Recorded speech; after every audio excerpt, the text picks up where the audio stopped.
Hinduism Part 2.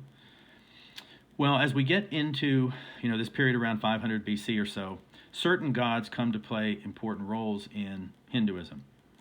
Vishnu, for example, had been a very minor Aryan god, and there was also Shiva, who was a fertility god, and Shiva may have come from the Indus River Valley society. Local non-Aryan gods were slowly assimilated into these two as something called avatars. And avatars were reincarnated forms of Vishnu who periodically descend to earth to save people from some sort of impending destruction. Two very well-known gods, Rama and Krishna, are both avatars. And see, this allowed a kind of devotion to a personal deity, such as Krishna, as a way to salvation. Krishna is the most important incarnation of Vishnu. Now, the most revered religious text in Hinduism is the Bhagavad Gita, which is part of a larger work called the Mahabharata. And it talks primarily about the performance of one's caste duty, dharma, as paramount, and better than the inactivity of the monk. In other words, better to fulfill your duty than to do nothing. It talks about Krishna a lot in Bhagavad Gita, and it downplays that monk-like lifestyle.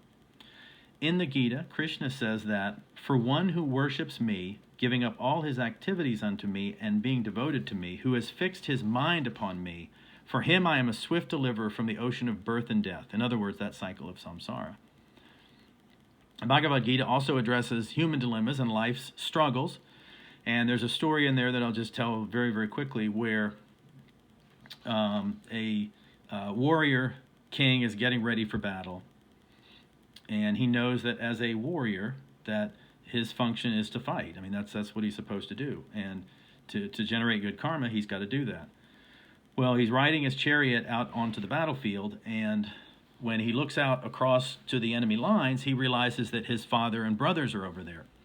So the battle starts raging around him, and he's having this crisis there in the chariot because he knows he's not supposed to, kill his siblings and kill his father. Now, you might say, well, he can just fight in the other direction. Well, that doesn't mean anything. I mean, the whole point is that his family members are on the enemy side. And so he's having this crisis here, and then an avatar manifests itself in the form of the charioteer and talks him through this. And ultimately, the bottom line is, look, yeah, you may generate bad karma by fighting your family, but you generate good karma by performing your duty, which is as a warrior. So he enters the battle, and that's the end of the important part of the story.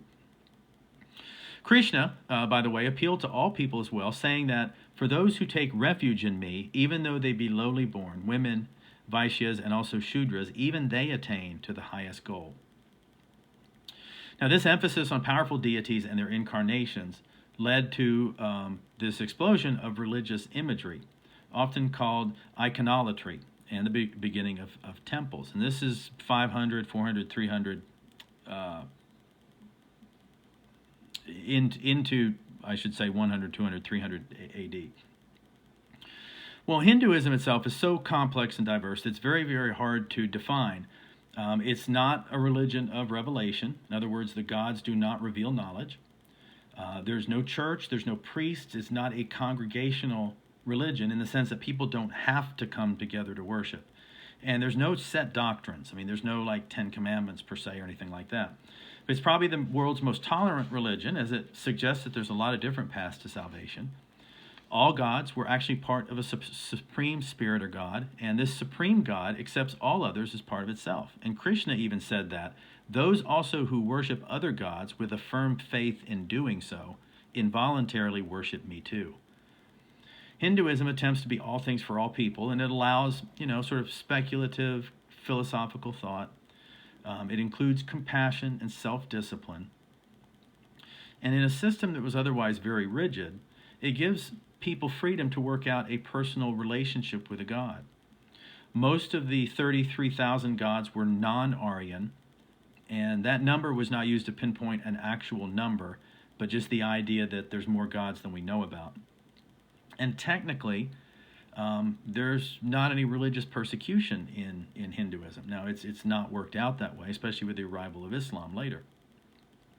But it also needs to be remembered before we say, well, that sounds really great or whatever, that that the caste system and Hinduism are based on what we might call a ghettoization of society. I mean, each caste sort of lives in its own ghetto, separated by invisible but very real walls. They're following their own specific religious rules, and it's certainly not difficult to coexist with one another, and it's not difficult to coexist with non-Hindu foreigners as long as they live in their own separate community.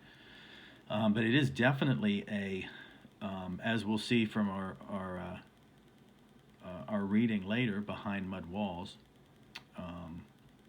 Yeah, I mean, that's a good description. I'll save that for later. Well, a good example of how this ghettoization still works today occurred back in the 90s, in 93, when there was a terrible earthquake that killed tens of thousands of people in central India. And the local government built a model township to house all the displaced peasants, and it allocated the housing according to a lottery. Well, the surviving peasants rejected that process because upper caste families refused to live next door to lower caste ones. And even a Muslim survivor agreed, saying that the system of allotment is not at all suited to our social structure, and certainly we will oppose it. Anyway, so there is Hinduism Part 2 for you.